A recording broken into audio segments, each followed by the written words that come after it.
Hello everyone! Okay, so today, ang gagawin natin is first impression review nitong mga Banila Co products that I got nung nakaraang buwan. To be honest, yung Banila Co medyo may kamahalan siya. At alam ko kaya nyo kinilik tong video na to dahil gusto nyong malaman if it's worth it. So, ayan yung ating tutuklasin today. Mostly na mga kinuha ko dito is yung mga best seller nila. So, yun yung tip ko sa inyo guys. Kapag meron kayong gustong itry na makeup brand, lagi nyo itatanong sa kanila kung ano yung best seller nila. Kasi usually yung mga bestseller, yun yung binabalik-balikan ng mga tao, ng mga consumers. So, yun yung worth trying out. Okay, so let's start with the primer. Isa sa mga bestseller nila to, yung Prime Primer. Classic Matte. Ito yung para sa oily skin kasi it will mattify your face daw. 30 ml yung primer and mattifying and sebum control formula. Meron siyang pump. Shake muna natin. So, ayan yung tsura niya. And then, I will apply it all over my face. You know what? Ilagay ko na sa buong face ko. Malamig siya sa face. And it smells nice. Bango. Hindi ko mawari yung amoy, pero it smells nice. Second pump, kasi kulang yung nilagay ko kanina. Wala pa yung sa noo. Feeling ko yung skin ko, lumambot siya. And nagsaset din pala siya. Kanina sabi ko, parang hindi naman to mattifying. Ayan, hintayin mo mag-set ng sandali. Let's say mga 1 minute, ayan, magmamattify na siya. Hindi niya na-conceal yung pores ko kasi hindi naman siya ganun ka silicone-y. Talagang mattifying lang siya. Cover 10 Perfect Cushion. It has SPF 30 PA++. Stay Fitting Protect Conceal. Delivers long full coverage wear for a flawless and luminous finish. It helps cover major skin imperfections. Take note, major skin imperfections daw. Ang laman nito is 15 grams. Tapos, dalawa siya. Okay. Meron na siyang kasamang refill dun sa box. So, ito na yung cushion. Ito yung refill. So, sulit pa rin. Pwede na. Ayan yung cushion. Ito yung foam. And then, balatan na natin. Balatan.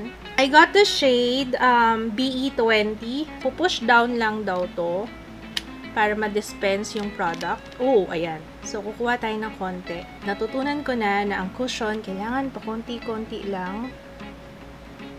So, dito muna tayo sa side na to para makita natin yung coverage.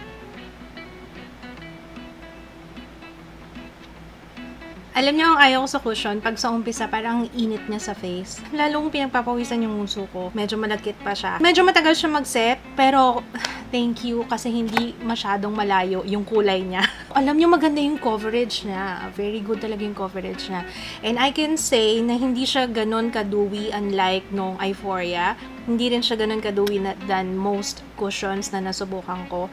Ito, yung itsura niya, it's matte. Or siguro kasi nakatulong din yung primer. Sa ngayon, medyo natutuyo na siya. Nawawala na yung init. Alam niyo, naiirita talaga ako dito sa bigote ko. Malapit ko na itong i-shave. May nabasa akong comment eh.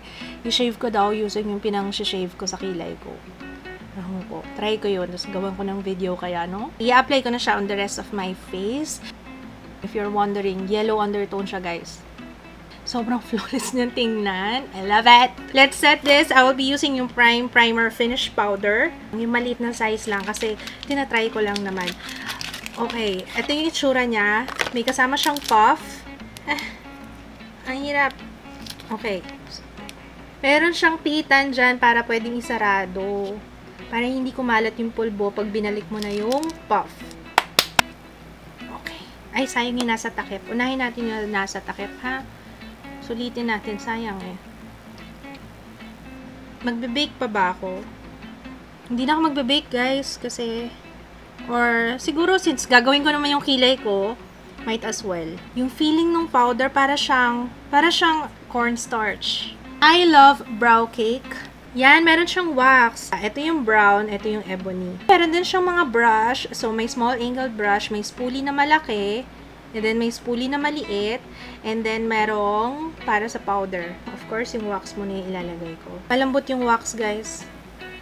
Actually, mas preferred ko yung ganyan kasi mas madaling makuha yung kulay niya mismo. It looks very natural. Ang ganda ng kulay niya. Hindi masyadong dark. Saktong-sakto to. So, ang kinuha kong shade dito is yung darkest. Gray-brown. So, gamitin na natin yung powder. Ito muna, yung darker one. Ilalagay ko siya dun sa dulong part ng aking kilay. And then, yung lighter one, dun na lang sa may dito banda. Okay. If you're wondering kung anong kulay nung powder, so ito siya. Ito yung brown, ito yung ebony. Ayan na yung aking kilay. Blend lang muna natin yung powder, okay? Kasi gusto kong mag-contour na before ako mag-move sa eyes. Actually, Koreans, hindi sila masyadong nag-contour. Parang yung natural lang. Hindi ko alam, guys, kung nagustuhan ko yung powder kasi medyo kakaiba yung feeling niya sa face ko. Parang maligas-gas. Pero I don't know. Tingnan natin. Baka naman mas effective to para ma-maintain niya yung aking oil. So, contouring for sculpting face. Ang cute ng packaging. Wala siyang shade at iisa lang talaga siya. Tingnan nyo. Nagulat nga ako kasi sobrang light niya. Ayan. Oh, may highlighter. Pero yung highlighter nila ay parang medyo powdery siya. Although, ganun naman talaga yung mga Koreans, hindi naman sila more on highlighting and contouring kasi diba, in the first place, yung ginagamit nila na cushion or foundation is dewy. Tapos yung contour nila, very, very, very subtle lang. Tapos yung nasa gitna, I don't know what this is. Actually, pwede mo siyang gawing pang set kasi medyo darker siya. So, kung maputi yung cushion mo, pwede mo itong gamitin para lang bumalik yung kulay ng face mo. Swatch ko sa inyo lahat ha, para makita nyo yung itsura. Ayan. Gagamitin ko na lang yung brush ng Sleek. Let's use this one first. Wow! Very natural lang. Ini-expect ko, sabi ko hindi ito magkakaroon ng kulay sa akin. Pero, guess what? It's nice! Effortless na nag-contour ka pero hindi masyado. Alam niyo yun? Okay siya pang araw-araw. Mag-contour na rin tayo ng nose. Try na natin yung pang-highlight. Ilagay muna natin siya sa nose ko. Not bad. Pag tumama yung ilaw sa kanya, yung kulay niya nagiging gold, ganyan. It's nice. Okay, let's move on muna sa eyes before ako mag-blush. Yung happy color, Vanilla Co X Taeyeon. Sa haul, ang sabi ko, Taeyeon. It's Taeyeon pala. Sorry. Meron ka ng blush and then may tatlong eyeshadow. Sunshine Peach, Happy Pink, and Soft Brown. So, ayan yung eyeshadow. Ang ganda nung pink. Actually, lahat maganda. Pero kailangan ko ng transition color para sa aking eyelids.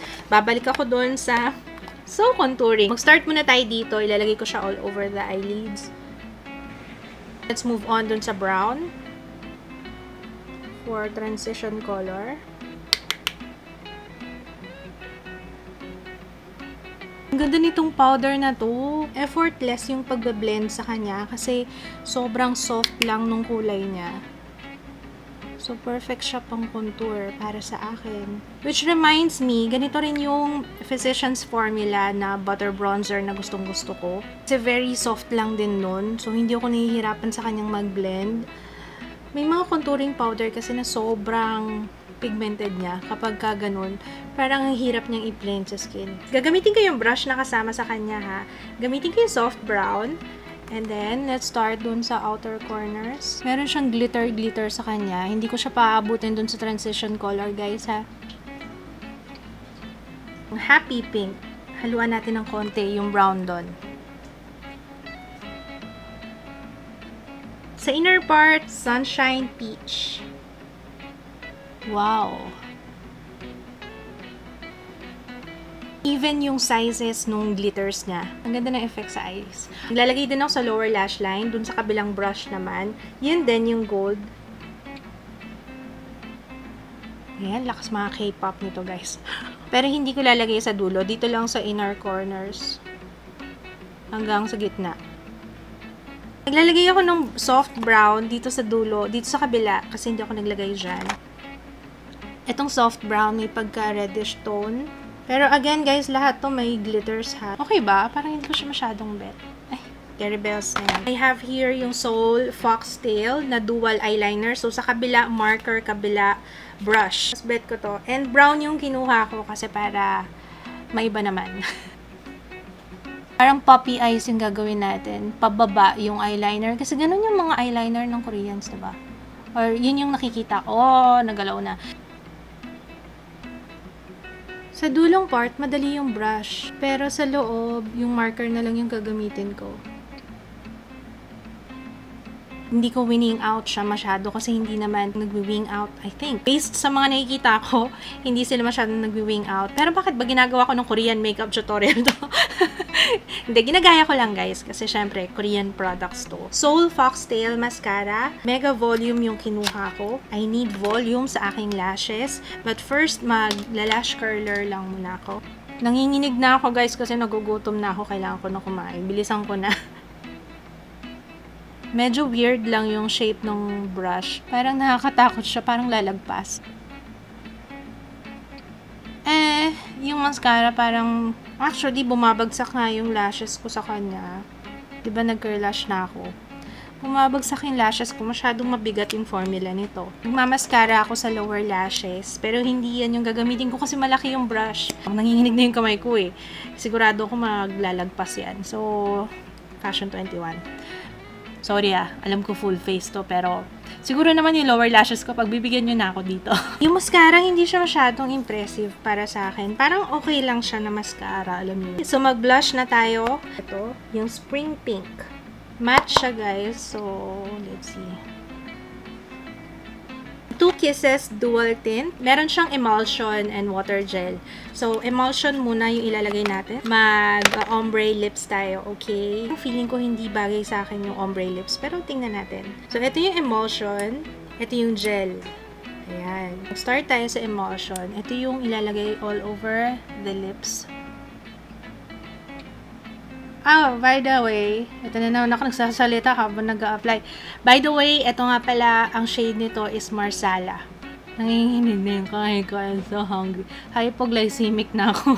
Gutom na talaga ako. Wait lang. Matamis siya. Nakain ko. Parang natural lang. Ang ganda. Yung gel part, ilalagay ko siya sa inner part ng aking lips. And ito nga lang, okay na sa akin to eh. So, let's try it. I don't know, bagay ba sa akin? Parang...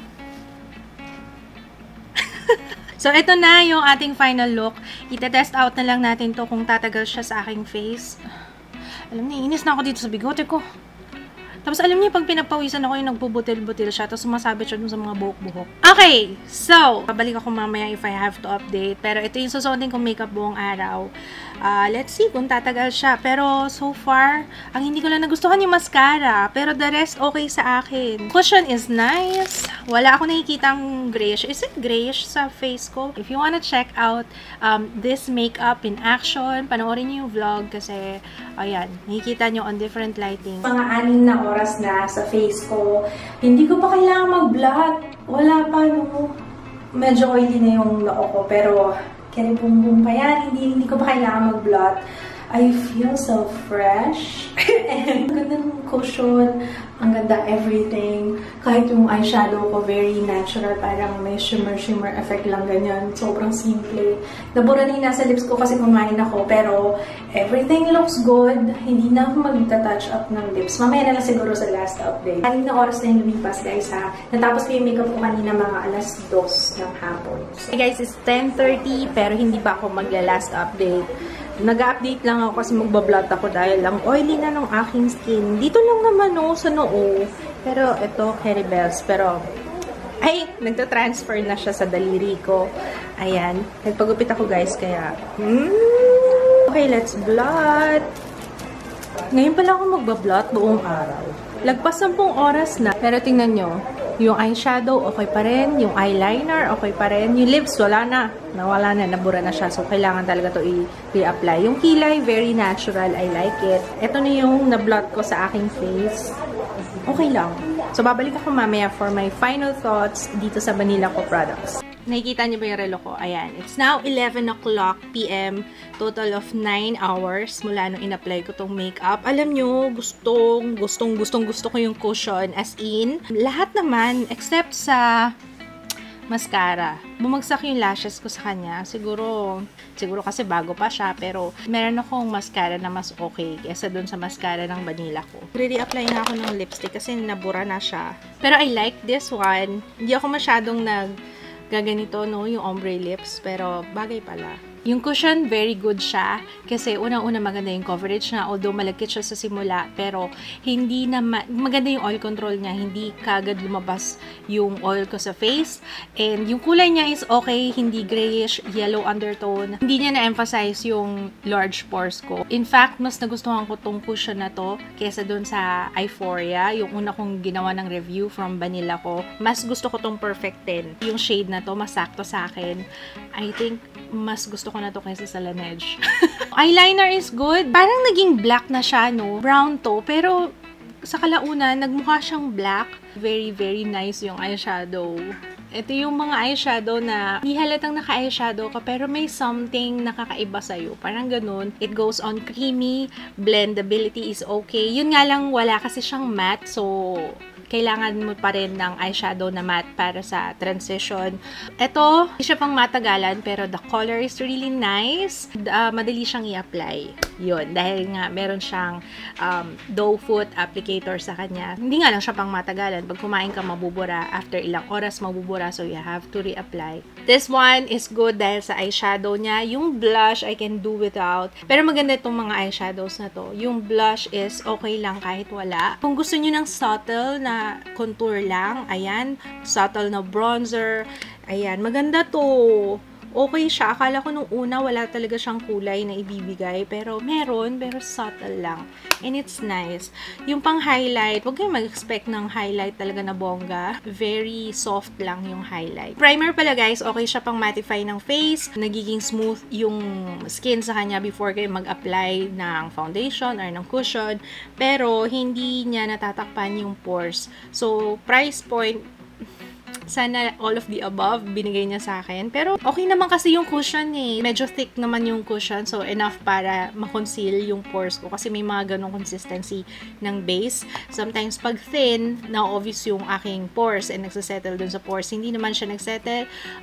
So it's an okay primer. Tatry ko ulit ito sa ibang foundation. Yung powder, I think nakatulong din siya para hindi kagad mag-oil up yung aking skin. Kagaya nga na sinabi ko, yung texture niya para siyang gaw-gaw. So, meron ako na-try nun before, parang rice powder yata. Yung rice powder kasi okay siya kapag sobrang oily yung skin mo. Okay siya kapag oily kasi matagal bago mag-oil up yung face mo, lumabas yung oil. Maganda yung oil control ng rice powder. Overall, okay sa akin tong mga products ng Banila ko. Yun nga lang price point, medyo may kamahalan siya, pero yung performance is okay naman sa akin. Wala naman ako naging problema, except sa mascara. Yun lang guys, maraming salamat sa panonood. Kung na-try nyo na isa sa mga products dito or lahat, please feel free to share your thoughts sa comment section below para makatulong din sa iba. Maraming salamat sa panonood. See you again next time. Bye guys! Oh, nakalimutan ko sabihin yung flash photo. Talagang may flashback siya. So, yun. Pero maganda siya sa photos na walang flash. Pero pag may flash, ay, hindi na. Okay, so yun lang. Thanks for watching. Bye! Kaya mo yan, Ann. Sige, push mo yan. Kaya mo yan. Tama ba? Ganito ba yun? Ganito?